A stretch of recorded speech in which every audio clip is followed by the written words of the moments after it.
ये कहानी भरतपुर गांव के शेट्टी परिवार की कहानी है, जिसमें हरिवंश शेट्टी अपनी पत्नी और 3 बेटियों के साथ रहता है।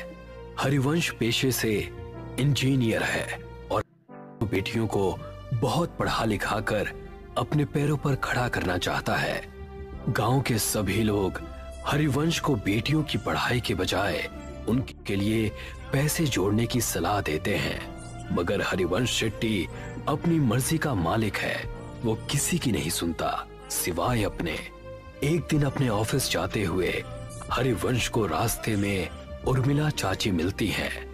बेटा, मैंने तुम्हें मना किया था ना बेटियों को इतना पढ़ाने से, मगर मैंने सुना है तू उन्हें विदेश भेजने की तैयारी कर रहा है। हाँ चाची, आजकल के बच्चे पढ़े लिखे होते हैं और सब अपने पैरों पर खड़े होते हैं। मैं भी अपनी बेटियों को बहुत पढ़ाना लिखाना चाहता हूँ।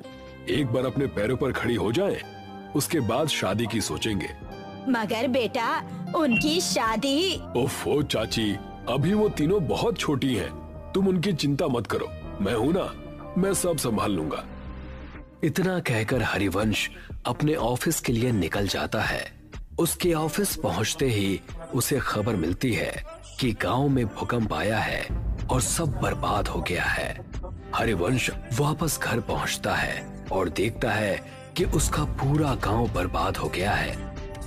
अरे ये सब क्या हो गया? मैं तो लुट गया, बर्बाद हो गया।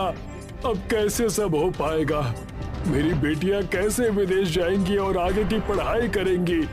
अजी, नुकसान तो पूरे गांव का हुआ है, मगर भगवान की कृपा है कि हम में से किसी को कुछ नहीं हुआ।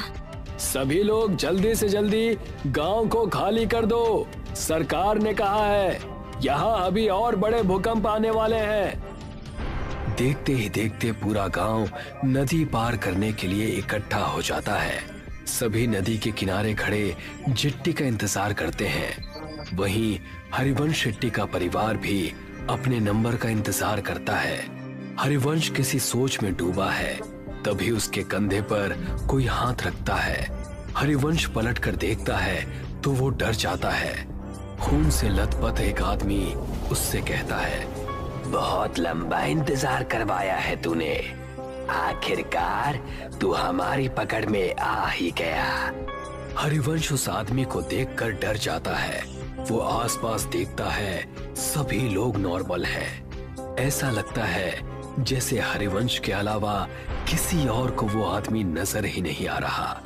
कौन हो तुम और मेरा इंतजार क्यों कर रहे थे? आत्मा कुछ कहती कि तभी हरिवंश की सबसे